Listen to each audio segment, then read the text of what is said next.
Hello, Internet. Welcome back to the Weirdo Watchlist Podcast, the podcast that's slightly off, where we talk about movies that we've seen and movies we have not seen. And sometimes they're weird, sometimes they're not. I'm your host, Mikey. That's your host, Sam. Hi. How are you doing? I'm really good. How are you? I'm doing good, too. I just finished American Sniper. Really? Yeah, have you seen that one? No, I haven't. Oh, really? Wow. It's a movie. It had when that thing was in theaters, it went hard for months. Like, this movie sold out in these small town theaters in Minnesota. Well, everywhere probably. But I just watched that shit again. Classic fucking war movie. There's a really fake baby in it that was really funny to watch. I've seen the fake baby before. Have you? Okay. Yeah, I've seen like the gif of it, just Bradley Cooper holding up, just like a child's doll. It's very obviously fake. You're like, what the fuck is this scene? This guy is like waving its little arm with his pinky. Yeah, but I just finished that. My girlfriend was on the edge of her seat the whole time. Classic Clint Eastwood. I saw a war movie too. I watched The Hurt Locker. Oh, I've heard that's good. Yeah, it is pretty good. Catherine Bigelow directed it. It's got Jeremy Renner and Anthony Mackie. And and that's another. Yeah, again, like it's not like this. I mean, it's pretty distressing. It's a war movie, but never like made me want to like throw up. I guess Yeah. But yeah, no, cool. that one is real good. Pretty down the middle of a couple good military movies, a couple war movies. Yeah. Hell yeah. I do know there are also a couple other movies we both have seen before. Yeah. Yeah, we both watched, or you saw the Minecraft movie. I know I talked about that last episode. You saw? Yeah, you had seen it. Yeah, I watched it with, feigning interest. It was fine. But it was a little better than I expected. I expected pretty bad, and what I got was exactly what I expected, but a little bit with like the Napoleon Dynamite flair added on top of it. It's like a sprinkle of it. You're like, all right. Like, yeah, Jason Momoa was talking about tots. Like, give me some tots, man.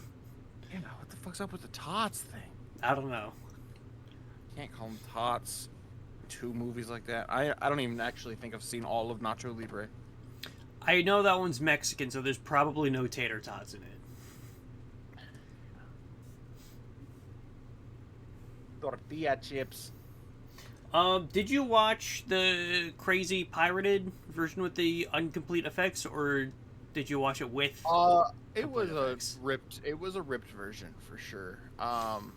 It was low quality, and I didn't really care because so I didn't notice if anything was not done.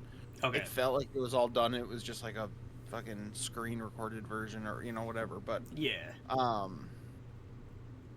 wasn't. If you watched like the version I did with the unfinished effects, you would have noticed.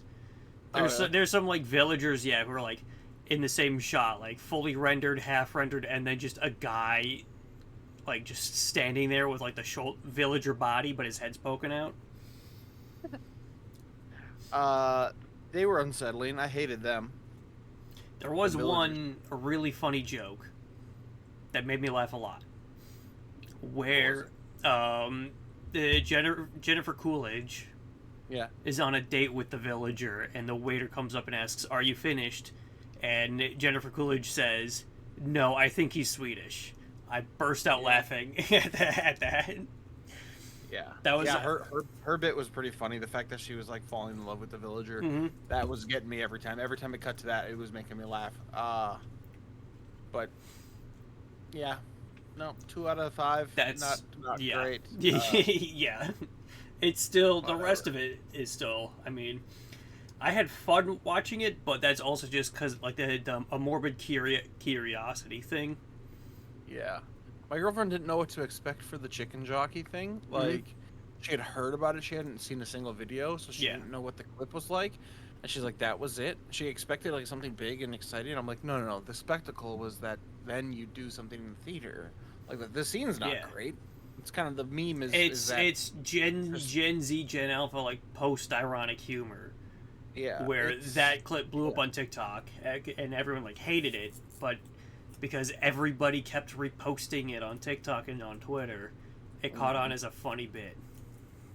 So when you see it in the movie, that's it. You fucking, like, soy jack and point at the screen, except this time you're chucking popcorn at the back of somebody's head. Yeah, fuck yeah. I'm all for it. Get the cops called. Yeah, make everybody's night a nightmare. Hell yeah. Just commit property damage and be a public nuisance. Yeah. I would have loved to have been in a screening that had that, though. I personally I would kill myself if I were caught in the screening like that. No, that would just annoy the shit out of me. Unless, like, I don't know, like, if it's, I mean, like, if it's like a The Room type setting, right? You know, like, I feel like, yeah, I agree, but then, like, is this the room type setting? You know what I mean? I think the difference is because, like, with the screenings of The Room where they're throwing spoons, I think that's expected, and, you know, like, of course, that's part of the event, right? I think, like, especially, like, modern settings now, screenings of The Room expect that to happen, so they're ready for it, and it's plastic spoons. It's easy to clean up. It's not hundreds of dollars worth of popcorn you have to vacuum. And it's one showing of The Room versus, like, 20 in a single... all the showings all day, of Minecraft. I'm all for it. I'm not gonna waste my money on throwing popcorn, but you'll just be at the bottom, just letting it shower down. I'm gonna collect I'm gonna have a bucket. I'm just gonna collect it as much as as before. Oh, here's my refill. Yeah. No, but God, what else have we both watched? We both watched Sinners. Yeah. Did you watch Sinners? I did watch Sinners. I saw it in IMAX yesterday. Ooh, I bet that was cool. It was so cool. The aspect ratio kept changing, and it was like, it's already like ultra wide. You know, the regular format is already like pretty thin compared to like a normal letterbox aspect ratio. So when it changes from that to full screen IMAX, it's the craziest shit. Yeah. Oh. Yeah. That's dope. People are going fucking crazy for this movie. People are really, really liking this movie. Oh, I'm going crazy for it too. Yeah. Yeah. I mean, I thought it was pretty damn good. I'm surprised. I don't know why I'm surprised, but I'm surprised that everybody is like as on board. It doesn't feel like it would be like as much of a crowd pleaser, like, and everybody's loving it. Fucking hell yeah. Yeah, no, I'm happy for it. Yeah. I was talking about, like, with my coworkers, right? And we kind of like came to the same conclusion that this feels like we're back in like 2017 and Get Out just came into theaters. Like, hell just the amount of like not like commercial success, but like also like critical success with like just like like regular critics and general audiences. Hopefully it continues to do well at the box office. I imagine that it will, and it won't drop off a terrible ton over this next. I think it's supposed to only drop like 15% at the box office, which is fucking insane. That'd be crazy. That'd be crazy. I think it's supposed to like hit 100 mil over the weekend too. That'd be great. Yeah, that's fantastic. God, that scene that everybody is talking about. Spoilers, I suppose, if you haven't seen it, but that scene in the middle with the music. Crazy. I laughed out loud pretty fucking hard about the guitar dude. When he first shows up? When he first showed up, I was like, well, that's where we're going. Yeah. That's where we're going. Like, I couldn't even contain myself. It was just too funny, and like, it wasn't like a laughing at it. It was laughing and smiling and because because it's happening. Yeah. No, I feel kind of like the same way, except like I wasn't like laughing, but I was just blown away. It's like, that's what we're fucking doing right now. Yeah. You know, like the fucking lady's giving the narration. You know, like the music brings the spirits of the past and the future, and then fucking like Slash walks up, whatever the fuck, you know, some like he's got like the fucking big hat and the sunglasses, just riffing on a guitar. Like, that was insane. And then it keeps like flying through the barn, and then you see like you know, like hip-hop break dancers. Dude's got like a fucking turntable. It was insane. Yeah. Yeah, it was an incredible scene. I would love to watch it again. Yeah, especially in IMAX, because like you get the full screen with that bit. Yeah. So you're just like and it's all one take. I mean, I imagine there's probably cuts or something somewhere in there, but you know, it's supposed to be the one take thing, and that's fucking sick. Oh yeah. The whole soundtrack. I mean, that scene alone, but like the soundtrack did that shit a lot, where it was playing with, you know, especially contemporary instruments, and then throwing trap beats over them, and you're like, all right. Especially like towards like the back end of the movie when like the vampires start doing their business in like the last hour. Yeah, dude. The movie felt like it like I had no idea going into it what it was. Mm-hmm. Zero clue. I had no idea there was vampires. So like, it felt like two, maybe even like three. Like each act felt so distinctive.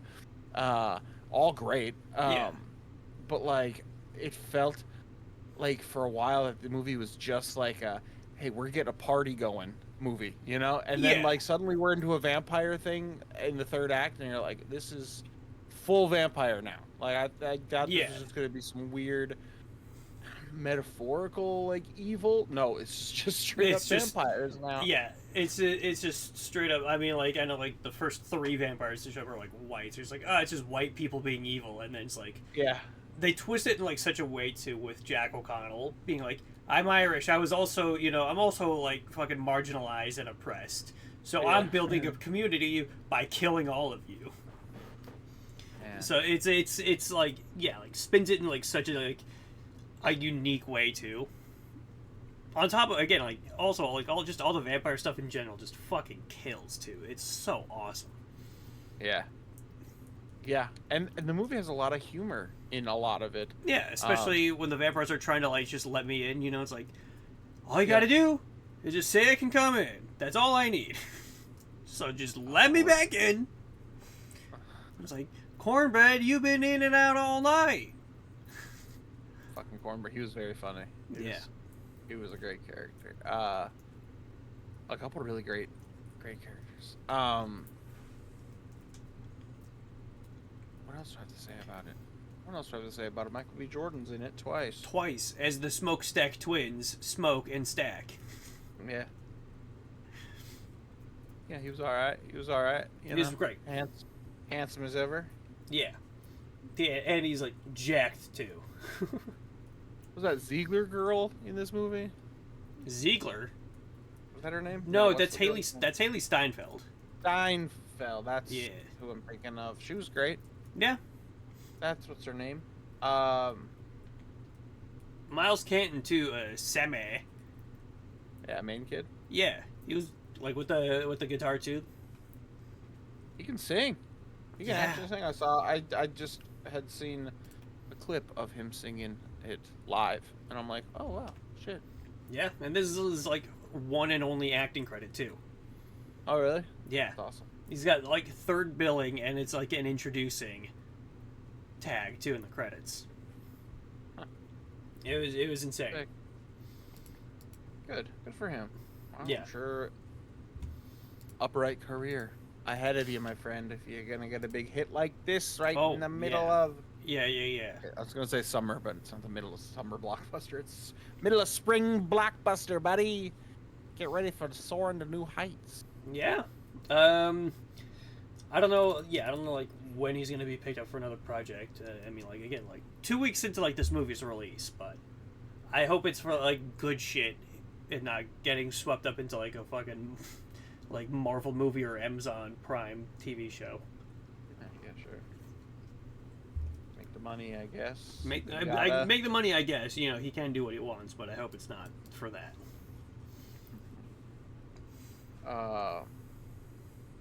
So it was great to see Asian characters with a nice Southern accent in a historical piece like this. That was fun. Yeah.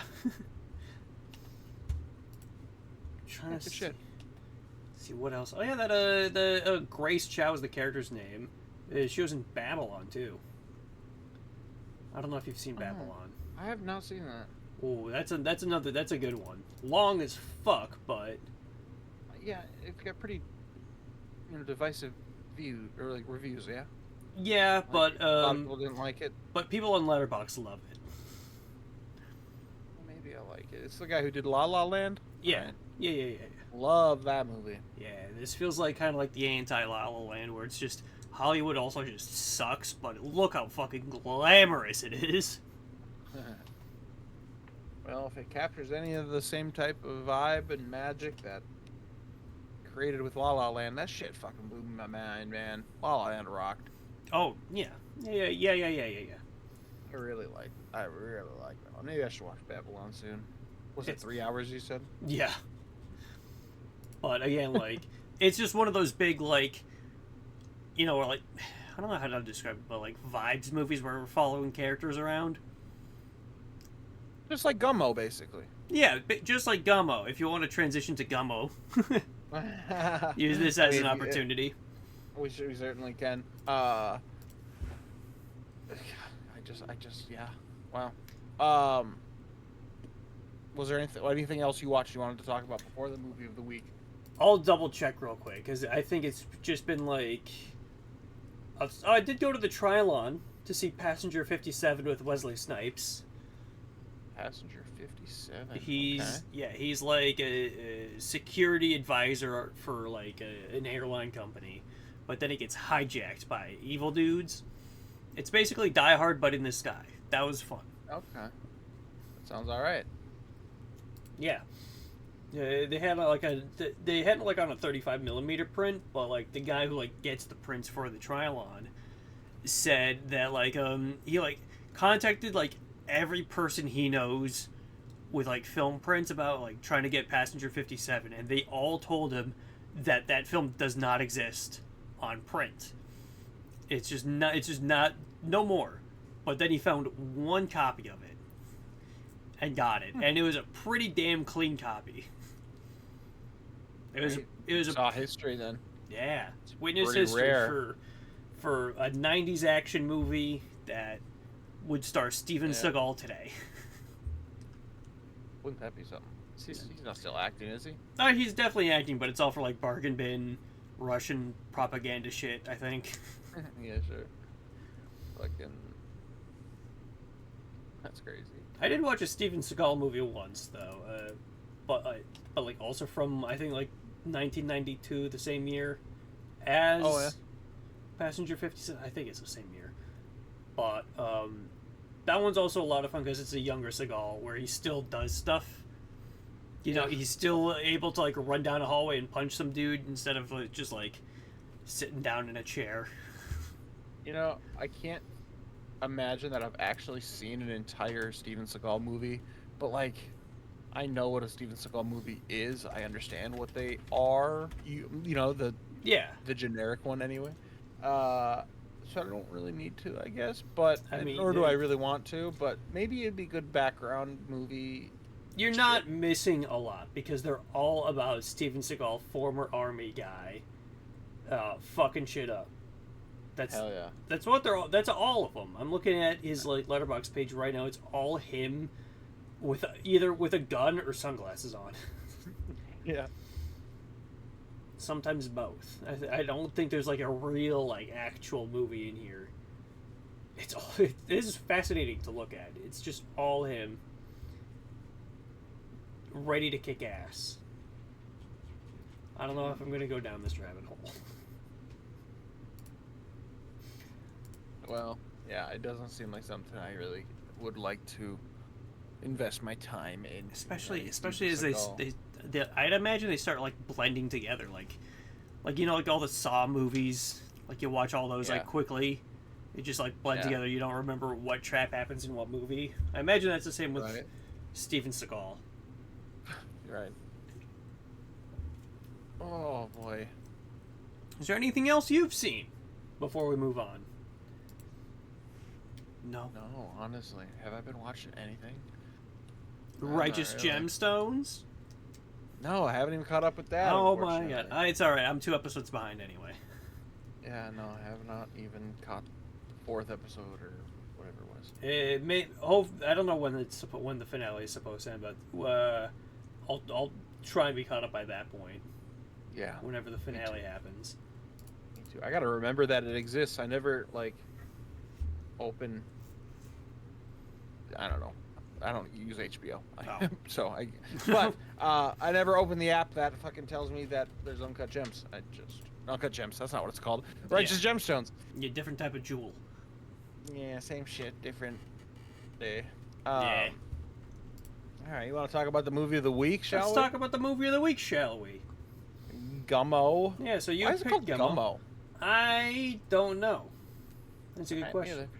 All right. I thought one of the boys would be named Gummo, but that's none what of I figured. Turns out. What's up, Miss Minnie? What a cast of characters this goddamn movie. Yeah, I know. Like last week, I said that I thought it was gonna be like Slacker but white trash, and I was exactly right. It's just exactly right. Instead of following one character to the next, we're just kind of bouncing around this community, but it's still the same kind of just watching their day-to-day happen. Yeah. Right. But instead of again, just college fucking stoners in Austin, Texas or whatever, now it's just 12-year-olds who fucking shoot cats with BB guns. Shit. Man, this is some fucked up stuff happened in this movie. Yeah. I watched it on the effed up movies site. Holy shit. Did they really kill that chair? I hope not. Yeah, that chair. That I hope that was a stunt chair. Yeah, that'd be really fucked up if that was a really real chair that they killed so violently and with no cuts. They really just showed all of that chair getting. Those two. I've been to parties like that. You know what? I've been to parties like that. We're vibing. Yeah, you're vibing with what's it, Xenia, Ohio? Honestly, oh man, the small town vibes in this movie. Have you ever lived in a small town? No. Man, it's just like this, basically. Yeah, I think the closest I got was my grandparents' trailer park. Yeah. But never. It was always the grass was always mowed. Yeah. It was just wide open. There were no abandoned cars everywhere. Yeah, shit. The tornado shit went through here. Obviously, I didn't live in a small town, anything like that, but there's so much to this movie that it was just we're so nostalgic, which is so fucking weird because none of this shit ever happened to me. I didn't do the weird fucked up shit that's happening in this movie. Yeah. But it all feels extremely nostalgic for small town 90s-esque just life. Carefree bullshit. A lot of N-words in that one scene. Yeah. N-words. How many of those got dropped there? It was funny watching it on Internet Archive because one, it's a shitty cam rip, but kind of added to the movie. I'll explain that in a minute. Yeah. But also because of it's also got Spanish subtitles. So I would see the N-word just written in Spanish, just on the bottom. Wow. It's oh wow. Yeah. God, it's really deranged shit. Really deranged shit, which also what a lot of I don't want to say sexual assault. Let's say that. Let's not use the R word. Yeah. A lot of that going on in here. A lot of scenes of that. That was I didn't expect that. I guess. Especially towards the end of the movie where it's dude's trying to just grab some cooter or whatever he says. Yeah. Oh God. So he didn't expect that to happen. Don't know why. Or it was just a voiceover of the little girl just talking about an experience they had with her dad, and I'm just ugh. Yeah. That's all it is. That's not showing anything. It's just the girl talking about it. But I'm just But it's yeah. And the girl in the home, the mentally handicapped girl with who. You know what? You saw it. Do you remember what I'm talking about without having to say what the fuck I'm talking about? The one that they paid money to go have sex with. Oh, yeah. Her. Yeah, so that. Yeah. That's really. I just wanted to bring up that it happened. I guess I don't have nothing to say about it. Yeah. And then you get him going. You get the kid going in. They're both kids, I suppose. The younger kid going in. Yeah. After that, and having like a almost sweet tender moment, but in the most like deranged, fucked up framing you can get. You know, he's in there to rape her, I guess. If he's going to or not is. I don't. I think it's. I mean, yeah. Like, that's. I feel like that's still the implication too, because like, like they both like enter the house and like the dude's like asking for cash. Is like, you gonna do it? He's like, yes. And then you're gonna do it, and the kid's just like, yeah. Yeah, right. So he's definitely. I definitely think you. Yeah. Went there. Yeah. Went for it. Also, a couple pretty good music tracks in this. Like a Prayer by Madonna's in this movie. Yeah, as he's working out. The fucking younger kid. Do they pay for that shit? I mean, I don't know anything about the production of this movie. Yeah, neither do I.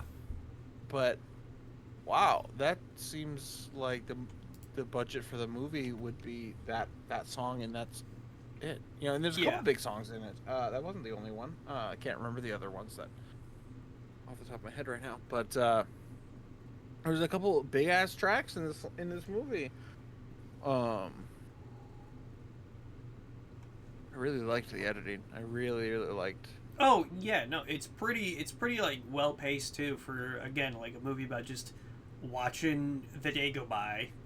It is. I mean, there's a couple scenes I feel like they drag on, but like as a whole, as an entire movie, it did flow well.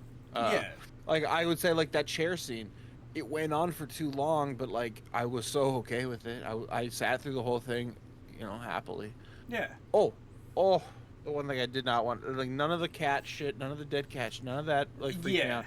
Him eating chocolate in the bathtub with the spaghetti was too much for me. Dirty ass like, bathtub. I don't need to see this kid drop the chocolate in the bathtub and then eat it so loudly. I'm like, oh.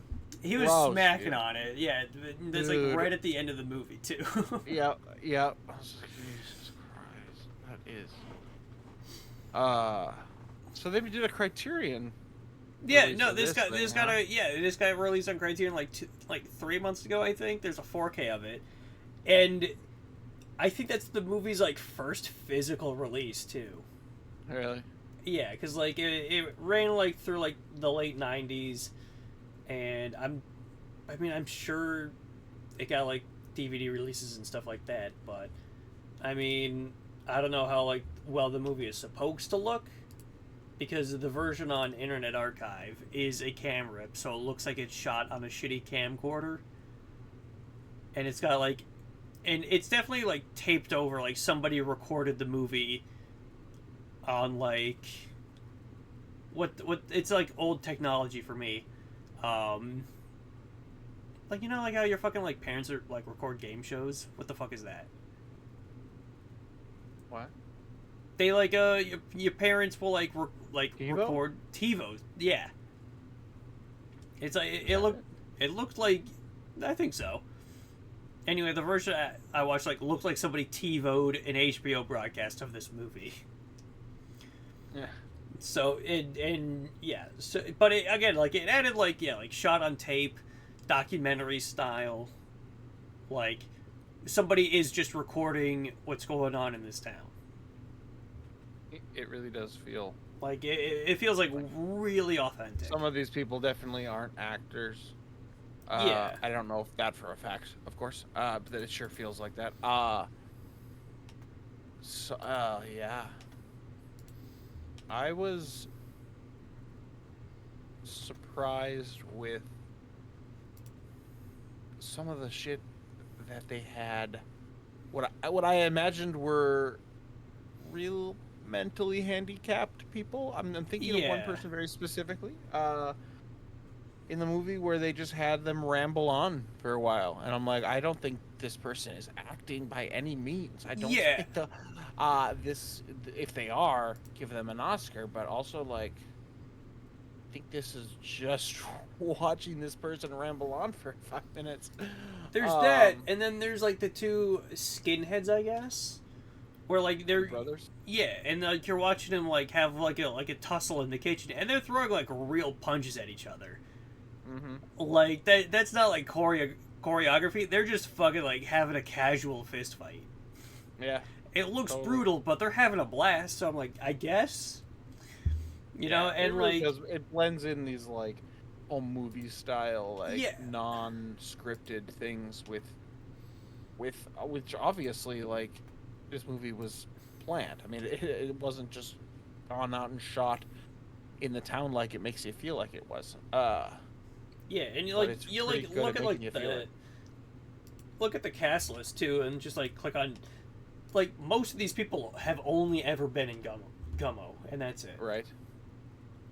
So so it's like definitely like, yeah, like locals from the town they're filming in, whether again they're like given a character or just told to just like pop off in front of the camera, see what happens.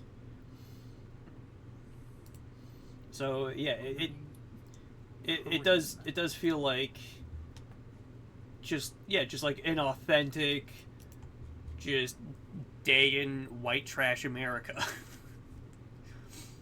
It does. Wow. I fuck with it though. There's so much of it that reminded me of home and childhood. Not my childhood. Yeah, I don't. There was some of the like, especially the interior places, like a lot of the houses filled with trash and shit. Yeah. It just reminds me of some of my friends' homes, like, so hard. Like there's just the nasty mattresses, like places you just would never want to sleep. There's just places you wouldn't want to eat spaghetti. Yeah. But yeah, I really, really fucked with it. I really liked it way more than I thought I would. I knew nothing going in. Really, I knew nothing going in. But like the first like 5 to 10 minutes, I was like, all right, I think I get what this is. But it sold me over pretty quick. Yeah, I thought it was gonna be like a lot more like heavy, you know, like fucked up on like that, you know, like heavier side, you know, just like making me feel like shit, you know. But instead, I'm just like, it's still got its like disgusting moments and moments that make me feel uncomfortable with like the dead cat stuff and the bathtub. Mm-hmm. But never was like emotionally distressing, like I am watching like I'm watching like Mother or something like that. Mother. Yeah, man, I really liked it. It felt this movie felt comforting in the weirdest way because it's obviously a fucked up movie. I mean, there's a lot of fucked up stuff going in it, but it feels very comforting in that madness. How that is happening, I guess I don't know. Yeah. It's some fucking movie magic right there. Movie magic. Fuck with it. Yeah. I enjoy it too, especially again like as like with it being like on the simpler side. Again, like the presentation I was given made it feel again like documentary style home movie. You know, especially with again like all the natural characters. You know, you got like the kids playing in like the junkyard pretending to be cowboys, shouting homophobic slurs and just swearing.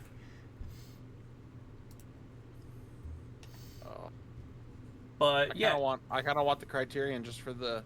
I want to know more about the history of this movie. I'm just there's a conversation from 1997 between Corinne. Is it Corinne? Corrine. Corinne. Yeah. And Werner Herzog. So that sounds interesting. Yeah. No, absolutely. Werner Herzog is like a huge fan of this movie. He loves it. Oh, really? Nice. Yeah, like he loved it so much that Werner Herzog starred in the immediate next movie Harmony Korine did. Oh, really? Yeah. That's sick. That one is also on the Criterion channel, so it's easy to watch. Huh. I'm interested. Yeah, and then you can watch some of the other, Harmony Korine movies I've seen. You can watch The Beach Bum. That's a fun movie because it's just Matthew McConaughey being a stoned out dude for 90 minutes. It's like Final Four Matthew McConaughey, and he's just hanging out in Miami. And then you get to Aggro Drift and Baby Invasion, which is just the Harmony Korine just directing a movie that looks like it's supposed to be for a vape shop. I've definitely talked about like the two of them before, like especially like Baby Invasion. I think like just a few episodes ago, but. Oh yeah. How do you watch that? Is that on YouTube? No. Baby Invasion you can rent for a few bucks. And Aggro Drift you have to watch directly through Harmony Korine's website. Edgelord.com. It does not look as interesting to me. Aggro Drift is also just a vibe too. That one's it's got a killer soundtrack. Yeah, both of them do. But definitely recommend watching them fucking stoned out of your mind, because I think that's the way to do it. That's the only way you're gonna understand anything the movie's trying to put forward, I think. Okay, word. I think I can handle that. Yeah. You ripped a fat bong right before I started recording. Yeah, dude. You can handle anything. But, Yeah, dude. man, any other thoughts about, Gummo? No, I don't think so. I liked it. I fucked with it a lot. Way more than I expected. Yeah. Happy we watched it. Happy I picked it.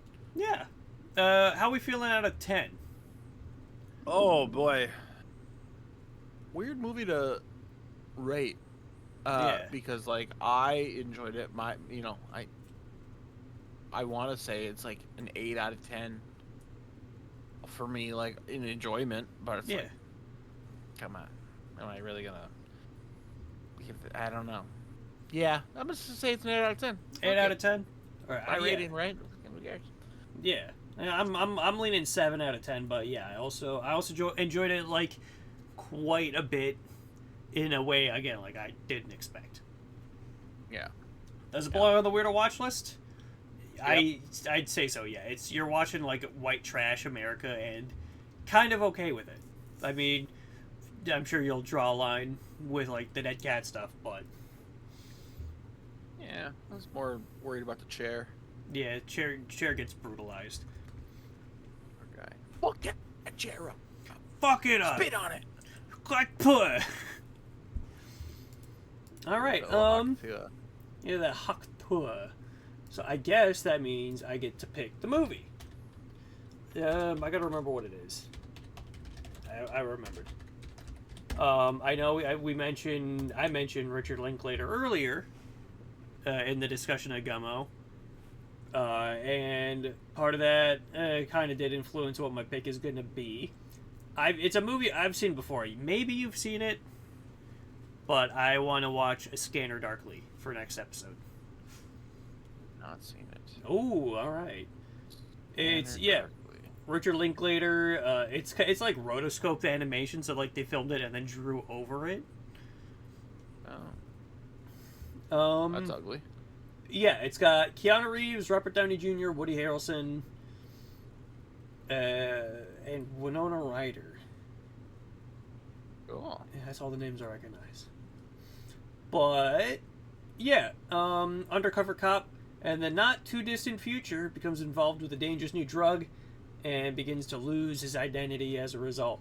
2006. It's available for free on Plex. Cool.